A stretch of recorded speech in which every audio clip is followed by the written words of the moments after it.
Woo!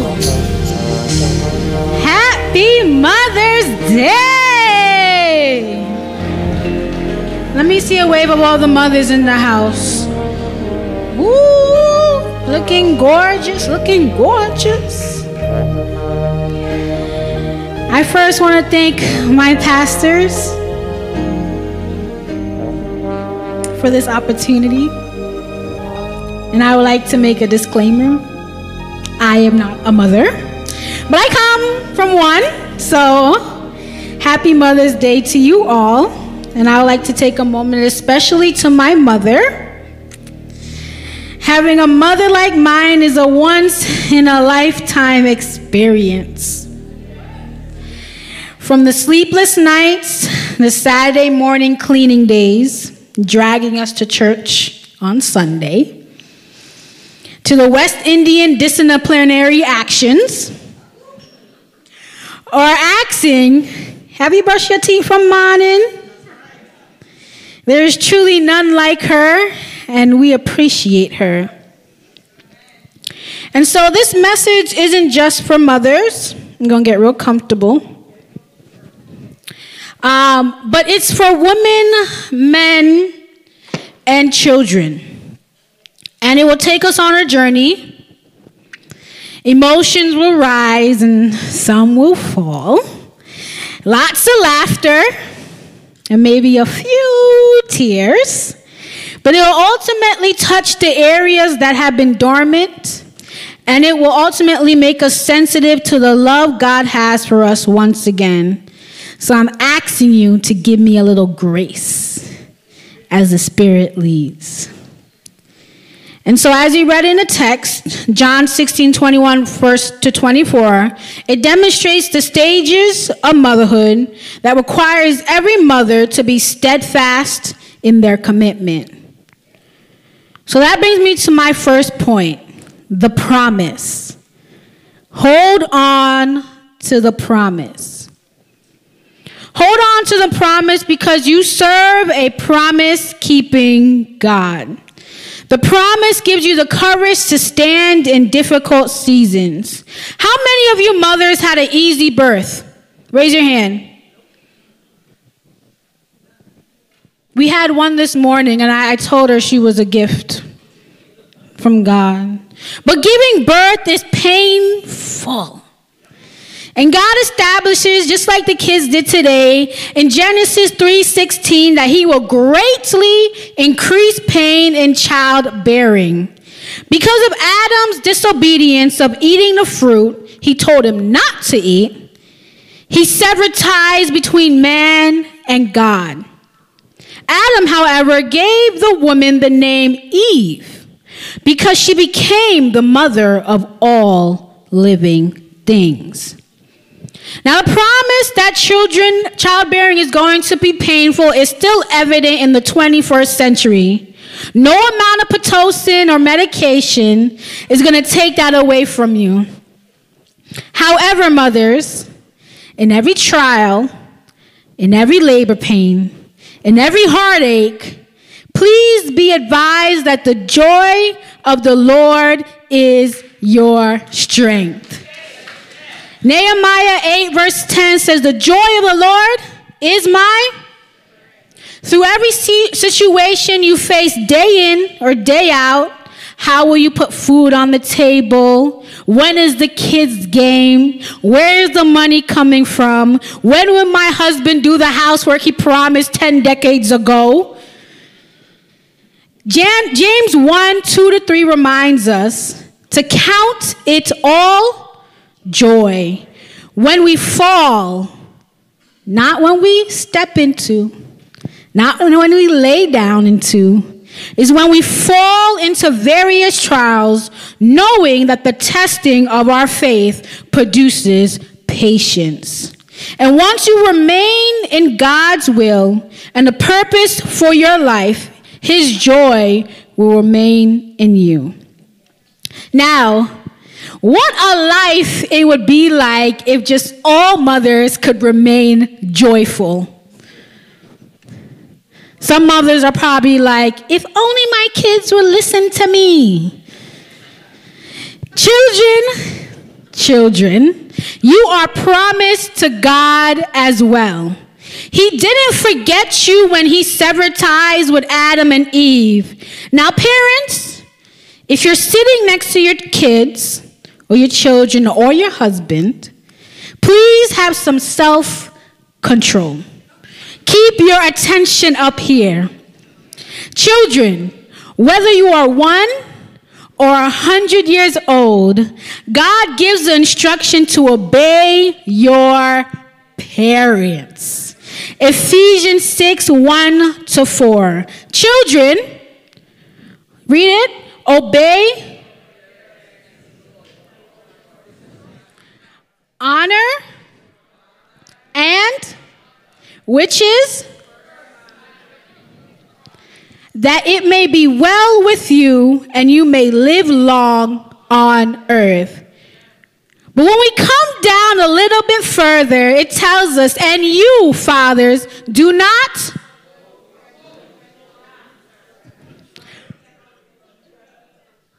but bring them up in the training and admonition of the Lord. I know that hurt a little bit of the fathers out there.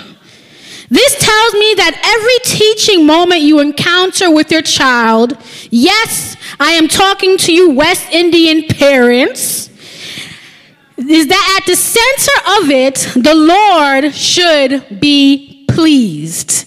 This text not only addresses the actions children should take towards their parents, but also the actions parents take towards their children. Kids, you have to obey your parents in order to bring them joy. However, if you so choose your own way, please be advised you're only here for a short while. And you will feel the wear and tear on your body a lot sooner. Take it from me, feeling 73 at 23. Children are still a gift from God. Psalms 127 verse 3. The mere fact that you mothers have the ability to conceive is a blessing. Do not take it lightly. Do not abuse, misuse, or dismiss the very gift God hand-knitted for you. Because when it's time to take an account for your actions, the question may arise, what did you do with the gift I have given to you?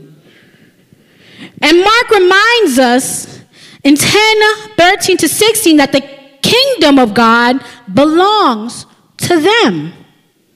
Suffer the little children unto me and forbid them not. But the promise doesn't end there for the women and the mothers, and the promise doesn't end there for the children. The promise also is extended to the barren women, to the women who have never given birth. The Lord doesn't tell us to wallow in our misfortunes or lack thereof. He still gives us the same action for those who have given birth versus those who haven't. In Isaiah 54:1-5, the background on this passage is basically like a remarriage and reunion between the children of Israel and God. You know, children of Israel, they were very disobedient, whatever. They were very disobedient to God. And God, in his ultimate wisdom, disciplined them and sent them to exile. We as kids disobey and turn away from our parents at times. I can attest. But just like in John 16:21, God uses women as a reference to give an illustration to the people of that time and to us now. Women who are barren are looked down upon, cast away, isolated on days especially like this. However, you women who have not given birth physically are still the carriers of the presence of God. Your body is a temple to where the Holy Spirit resides. You will still experience the pain of labor because the weight of God's purpose resides in you. So give birth to the mission of God. Give birth to the purpose of God. Give birth to the plans that God has instilled in you. So rejoice for those who are barren, because God didn't forget you. He remembered you. So rejoice and hold on to the promise that joy awaits each and every one of us. Even when you want to strangle your kids, even when you want to leave them on the curve and keep driving, hold on to the promise that you can rejoice in your trials. Take rest in the promise that the joy of the Lord is your strength. The manifestation of the promise will only become reality if you hold on to it. If you let it go, what will happen? No matter what the struggle is, you have to hold on. Now this takes me to my second point, the pressure. Overcome the pressure. Don't be ignorant to the pressure. The pressure makes diamonds. It builds your stamina and it creates a stronger believer. To fulfill the promise, you have to overcome the pressure. Just because you given birth doesn't mean the pain wasn't real. And just because you're in the phase of joy doesn't mean you will stop facing trials. Children are a lifelong burden. Take it from your pastors. It doesn't stop at 18.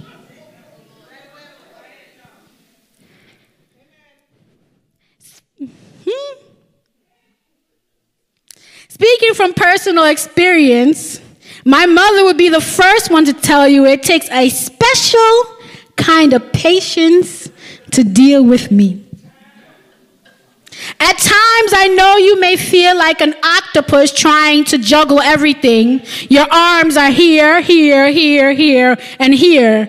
But some pressures that affect mothers, some pressures that weigh us down, are pressures of trying to be perfect. I haven't met a perfect person. The expectation of being a perfect mother wouldn't make sense. The pressure to find time for oneself. The pressure that you constantly worry about the health, well-being of your kids, your family, your household, your friends. The pressure of lost identity. The pressure of not getting sleep. Overcome the pressure to tear down your household, because only a foolish woman does that. And I know we don't have no fools in the house. Is that correct? Okay. Overcome the pressure to minimize or overly maximize your misfortunes, to use your traumas to deflect. Overcome the pressure to choose work and neglect your kids and husbands or families. Overcome the pressure of giving away your joy, your peace, your praise. Overcome the pressure to stop travailing for your household. Override the pressure to give up right before birth, to give in, to back down, because there is too much. There is too much riding on you to succeed. Once you give up your family, your kids, and your household, there's only one person coming into the sphere, and it is the devil. And he only has one job, and that is to what? Kill, steal, and destroy. We have too many kids on the street. Too many kids outside this building that need a mother. We are no longer sitting down looking pretty. We are no longer sitting down and keeping our mouths shut as we watch the world turn our kids upside down. I'm tired. I'm tired. So if I'm tired, you have to be tired too.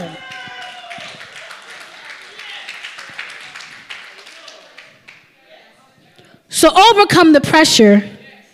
Sorry, I got a little churchy up in here. So overcome the pressure by holding on to the promise. Now to you husbands, I can't forget you. To you men, I can't forget you. God first made a covenant with man, not with women. He made a helpmate for men. You hold a significant status in the household, whether you're married or not. How you handle that responsibility directly impacts not just the pressure you give onto the mother, but at the society at large. A lovely quote I saw online says, dads are a son's first hero and a daughter's first love. So your presence is vital. Don't give up your position for false realities because the grass isn't always greener on the other side, okay? Ease the pressure by holding up your end of the bargain. Women, don't allow your emotions, don't allow your hurt to force separation between their fathers and their kids. It's not going to help you. It will only hurt not only you, but them and their kids and their kids' kids, because this is a generational thing. God is a generational curse breaker. He didn't stop at you. He didn't stop at you just giving you a child, but he says, I got your kids and your kids' kids and your kids' kids' kids. Children, overcome the pressure of blaming your parents for everything. They are not perfect individuals. They are regular human beings that probably said, maybe I would like a little mini-me walking around here. Or this woman or man seems suitable to have a child with. Or, oopsie. Let's be real. Not everything is planned. But whatever the case may be, children, God gave you them for a reason. God gives parents the job to train, teach, and admonish. So when you do something bad, you need to be corrected. Order, discipline, and obedience is the way to stay in the grace of God. You children will naturally mess up. You are not to be perfect. That is okay. It is in your veins to mess up. But that's why in Proverbs 22, verse 15, it says, and we'll read it together. So remember that self-control I talked about. Hold on to it. Ready? Folly. But I know the Korean parents know the one where it says the rod of correction will drive it out. Now, parents, remember when I said that every teaching moment, the Lord should be at the center? So hold on to that when you discipline your children. It is in your right to discipline your children. God is not a stranger to getting his children back in order or on the right path. And I got a few good licks for this word myself. And he is still disciplining you guys at your ripe ages. And God in his merciful way, loves when you are following in his footsteps.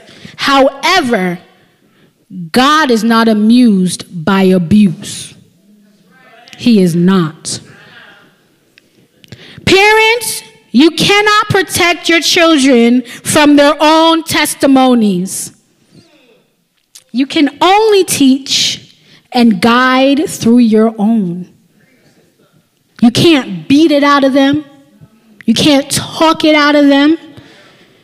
Your job is to train up a child in the way he or she should go, for when he is old, he will not from it. Proverbs 22, verse 6. To overcome the pressure of life, we have to allow God in our atmosphere. God says in his word that he will parent with us. He will never leave. So rejoice in his plenty, even when you have none, for your labor is not in vain. So don't be afraid of the pressure that comes upon you, even at the midnight hours, for diamonds, pearls, and the most precious jewels are made and need heat and pressure to be made. Embrace it, because the pressure builds stamina and reveals your true character. So as you go through the pressure, be cognizant of the fact that you have a pain reliever, which is my third point. So submit your pain to the provider. Now, this is not a human doctor that we go see on a Monday or a Tuesday, and then they tell us, oh, here, take this, you'll be fine. This is the one who makes them, the Lord. He has the answers to the promise, and he has given the strength for the pressure. And so, moms, parents, you pour out for your kids, your extended families. You pour out your love onto your husbands and your boyfriends. You pour out your love onto your baby fathers, side pieces, middle pieces, and center pieces. And we give, and we give, and we give until there's nothing left. So who is filling your emptiness? Is it God, whose arms are open for you, ready to give you everything you lack, to refill the empty holes of loneliness, shame, disappointment with joy, peace, and love? Or is it just a mere human? Some of you are in pain right now, sitting in your seats, and still haven't found the joy of having a child. They are a constant, everyday, 24/7 reminder of what wasn't, what isn't, and what could never be. The Lord knows your struggle. Humans cannot comprehend the level of distraughtness you may be going through. I can't even comprehend the level of pain you feel on a daily basis. But I encourage you to dump your burdens at his feet. Submit your pain to the provider, the pain reliever. Because the God I serve has never exposed my darkest secrets. He has never cast me away like mere humans do. When he reprimands me, he does it with such grace that my parents could never. He is my provider, my pain reliever. He writes the prescriptions and takes the pain away all in one. And he can be yours too. Now, I love the Lord. Even when we don't see eye to eye. More so when I don't see with his eyes, but eye to eye.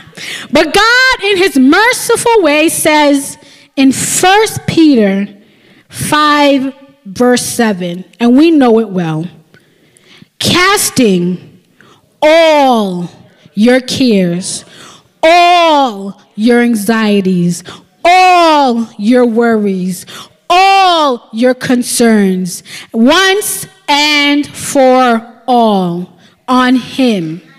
For he cares about you, not just like that, but he says with the deepest affection. He watches over you very carefully, knows each and every hair on your head. So to you all, here are the ramifications of not submitting your pain to the provider. Our hearts are at the epicenter of where God wants to live, and it will become cold and destructive if we don't let him in. Looking back can cause you to become reactive to the old scars. Reactive is different from triggered.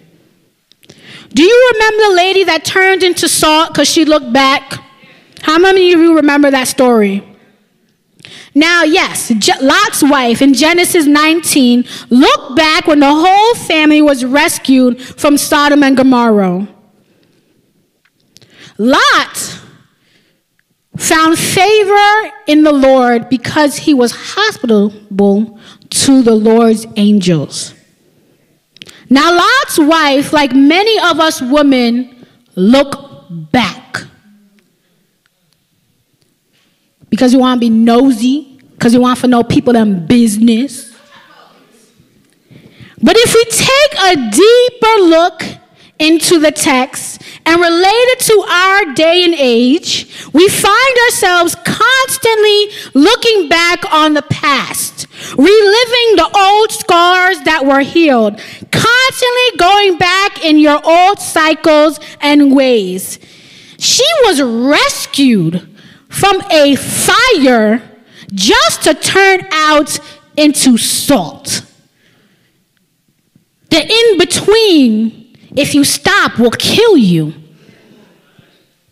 Some of you have overcome your biggest pressures in life, only to be destroyed by the little things, like lying, gossiping, cursing, anger issues, bitterness, envy, strife, shame, stubbornness, the superiority complex, cheating, fighting, stealing. What is your little thing? Instead of looking back, look up. Look up to the one who sustains you through every trial and tribulation. Look up to the one who is the promise keeper, a generational curse breaker. Look up to Jesus, because he's the one who can only fix your problems. Now, my mother is a great woman. If any of you have given her 5 minutes, you'll tell her she's just an amazing woman. But she isn't perfect. I am a mirror image of her. When you see her, you see me. And when you see me, you see her. However, her traumas from her past, unfortunately, resides in me. But thank God I know a Redeemer. I don't have to be bound to her trauma. I don't have to be bound to her problems. I don't have to be bound to her past. I can make my own. Now, I know today there are mothers who are here who are struggling to hold on to the promise. God has given. Even some mothers here are struggling to overcome their pressures and keep the old scars closed. Some mothers have lost hope in the pain reliever, but I challenge you today to dump it at his feet. So if you're burdened with disappointment, regrets on how you raised your kids, if you allowed your traumas and experiences to reflect upon them, I encourage you to take a moment and come. Even if you have a good relationship with your kids, but don't know the pain reliever, I encourage you to come. Because we are going to go back to travailing for our kids. We are going back to travailing for our household. We are no longer going to be seat warmers on these nice, cushiony seats, because they will get old and worn, and there will still be people out there who need Jesus. I want to thank you for joining us today. If the word blesses you, please drop it in the chat. And if you have heard the message and you enjoy the message, you cannot afford to miss next week. See you then. God bless you.